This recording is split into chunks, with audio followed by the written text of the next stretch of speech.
Chers membres du Patro d'Hambourg, bonsoir. Comme vous l'avez sûrement entendu ces derniers jours, les camps sont maintenus. C'est pour cela que nous avons envoyé notre envoyé spécial dans le petit village de la commune de Plombières. Et cela pour connaître les dispositions face aux différentes mesures émises par le gouvernement. Bonjour, je suis en présence d'animateurs du Patro d'Hambourg.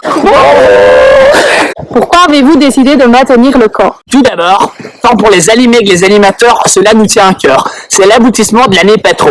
Ce sont vraiment des jours de folie, de partage et d'amusement tous ensemble. Et comment comptez-vous organiser le camp avec toutes ces mesures à respecter? Nous allons former 4 bulles. La première regroupera les poussins, les benjamines et les benjamins. La deuxième regroupera les étincelles, les chevaliers, les alpines et les conquérants. La troisième regroupera les grands, les grands et les prias. Et la quatrième, ce sera les cuistos. À l'intérieur des bulles, nous n'aurons pas besoin de respecter les règles de distance, de sécurité et de porter le masque. Nous vivrons normalement.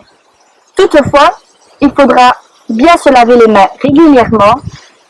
Des pots de gel seront placés à des endroits spécifiques dans le camp. Comment seront réparties les 4 bulles à l'intérieur de l'endroit de camp? Nous avons beaucoup de chance d'avoir un endroit de camp vaste cette année. La première bulle dormira dans un énorme local séparé par des bâches. La deuxième bulle sera installée ici.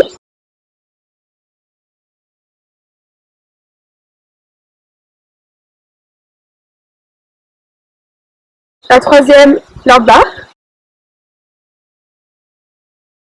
Et la quatrième ici. Vous séparez l'endroit de camp en 4 bulles, mais seulement pour les dortoirs?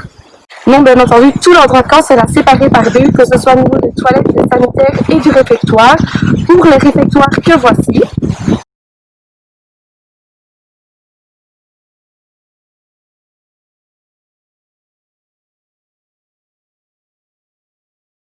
Chaque bulle aura sa propre table avec ses plats, ses couverts et ses assiettes respectives. Ce ne sont plus les animés qui iront se servir à table, mais tout sera mis dans des plats que les amateurs iront chercher pour mettre à leur table de la section. Comment allez-vous gérer l'afflux de parents lors du départ et du retour du camp? Le départ en bus se fera dans l'après-midi à des heures différées pour que les 2 bulles soient séparées. Cela permettra aux sections parties à vélo et les cuistots de préparer l'endroit de camp avant que les animés arrivent. Pour le retour, contrairement aux autres années, nous reviendrons tous en bus, les 3 bulles et à 3 heures différentes. Les poussins viennent la première partie du camp du 11 au 16, contrairement aux autres années où ils venaient la deuxième partie du camp. Le 16, les parents viendront les rechercher dans le village pour pas qu'ils n'entrent en contact avec le camp. Comment allez-vous gérer les allées et venues dans l'endroit de camp? Durant le camp, tous les contacts avec l'extérieur seront évités. Au début du camp, 2 cuistots seront désignés pour faire les courses et poster les lettres.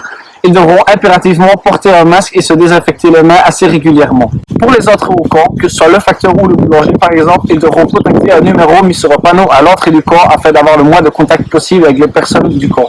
Et comment fait-on pour inscrire son enfant au camp? Pour cela, envoyez un message au numéro ci-dessous pour le 14 juin au plus tard. Inscrivez le nom, le prénom et la section de l'enfant dans le message et si oui ou non il compte participer au camp. Pour une question de facilité, envoyez un message par famille.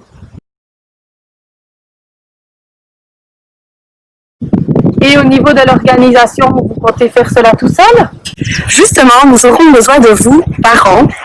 Pour le chargement du camion le 10, beaucoup d'animateurs seront déjà partis à vélo et seront à l'endroit de camp et ne pourront malheureusement pas revenir nous aider.